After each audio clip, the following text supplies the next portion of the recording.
Okay, I got to get this off my chest. So it looks like now that millennials and Gen Z, especially millennials mostly, have turned around and shifted the blame of their problems from boomers, and now they want to dump it all on Gen X. Gen X has been quiet. We've always wanted to be left alone. We did our own thing. We're get along, don't bother anybody. The rule was go along, get along, stay out of my face, or I'll knock you on your ass. Now they want to turn on us. They want to blame us because they are having a hard time. They aren't prepared for anything. They call us, they sit there and say that we don't validate enough. We're too conservative we're Gen X is mostly conservative leaning in their views. Well, first off, and that we don't give them enough and we expect too much from them and we don't validate them enough and all that other nonsense. Well, first off, you know what makes people conservative? Being responsible for yourself. And the reason Gen X is mostly conservative in the way they see things is because we were responsible for ourselves and our own decisions, and we understood what it means to actually have consequences and to be concerned for yourself and your own well-being and make a decision and pay the consequences for it, whether it be a good decision with good consequences or a bad decision with bad consequences. You got people now, want to call Gen X the Karen generation because we're conservative and everything. But now they sit there and try and say that Gen X is also the most racist and anti-queer generation. Well, first off, you go around and look at Gen X and you look at Gen X growing up, I think you would see any other generation more intermingled race-wise than Gen X because we didn't give a shit. We didn't care. When you were a buddy, you were a buddy. Nothing else mattered.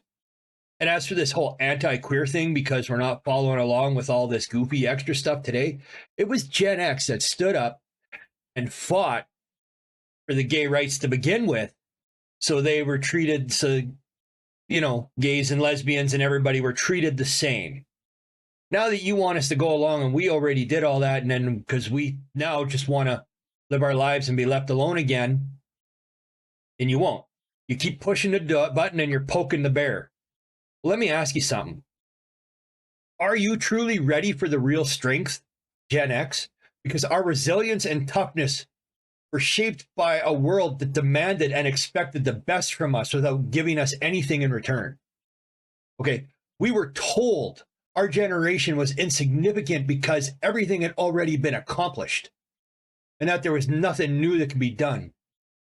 And yet we come out the other end of that more resilient and stronger than the generation before us.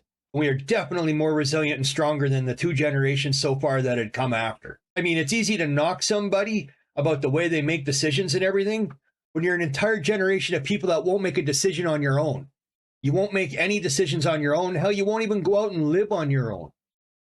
Well, the closest that most people come to being homeless and starving to death is the first time you move out on your own. Gen X understood that. We were the last generation to actually do it. We've experienced the economic hardship and pivotal historical moments that contributed to our resilience, and our strength. Such things as the assassination attempt on Ronald Reagan, sitting in the classroom and watching the Challenger blow up with the teacher on it. Krista McAuliffe, I'm sorry if I said her name wrong. Apologize to the family. And then the fall of the Berlin Wall. That was significant. That was probably the most significant event that actually happened for world history that affected our generation more so than the Twin Towers being taken down. Now, that was a huge event and that was tragic. But on a world scale, I don't think that quite makes the same impact as when the Berlin Wall came down. Okay. No, because of this, we become very strong thanks to the battles that we faced. The rejection, the disappointment, the heartbreak. Pain makes you stronger. Struggle makes you stronger.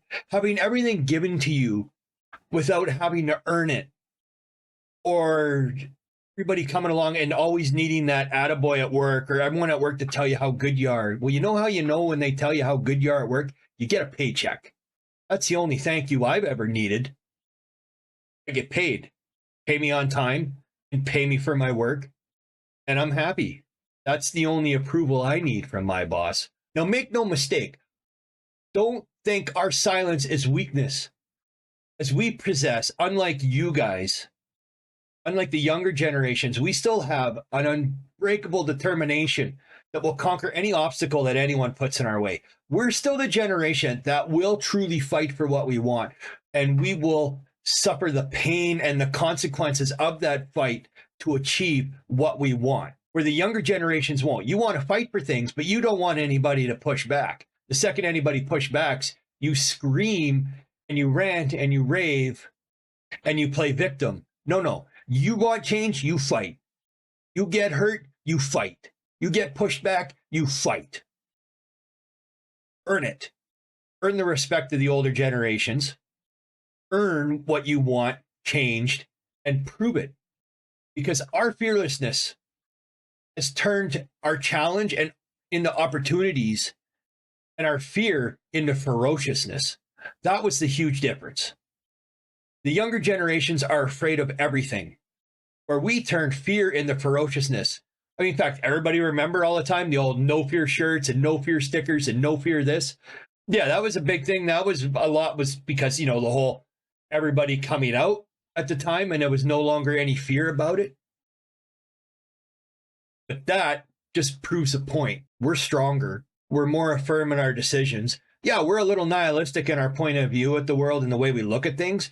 And the reason why that is because of the struggle. When you fight through dirt and mud and crap and you break bones and you bleed growing up, you tend to take a harder viewpoint at things when you look at them. You get a little nihilistic. You see the negative side. You just don't always look for the free gift on the end, which is what the younger generations do. Now listen up, Gen Y, Gen Z. It's imperative that you acknowledge and recognize the influential force that we really are, and you can't overlook, because our tenacity and determination is undoubtedly the last bastion of shaping a brighter future, because all the boomers are leaving them exec positions that have held all this time that kept Gen X out. They held us back because they considered us not worthy. So most Gen Xers are blue collar. A lot of us worked the trades, worked in the dirt and the mud and the crap. And that gives you a conservative attitude too, because you understand what real sweat equity in the world is. And you have to understand, yeah, there might not be enough of us to fill all the positions when the boomers are gone. So we're going to have to bring some of you millennials along with us. So you've got to show respect to Gen X. Or when, in the end, we will just steamroll over everybody that thinks that we aren't worth anything because we don't speak up. You see, that's the final point. Millennials are now treating us the same way boomers did. Millennials aren't concerned because they are the children of boomers, which is about to have the largest money transfer, wealth transfer in history. When it goes all the money the boomers made into the pockets of their children, the millennials. Gen X didn't have that. Our parents struggled too. A lot of us, we come from the silent generation. And they earned every penny through blister and sweat and blood and tears. And so did we. When we do move into all the executive positions and the government positions and the boomers and everybody are finally gone, make no mistake, no free rides. You got to earn it.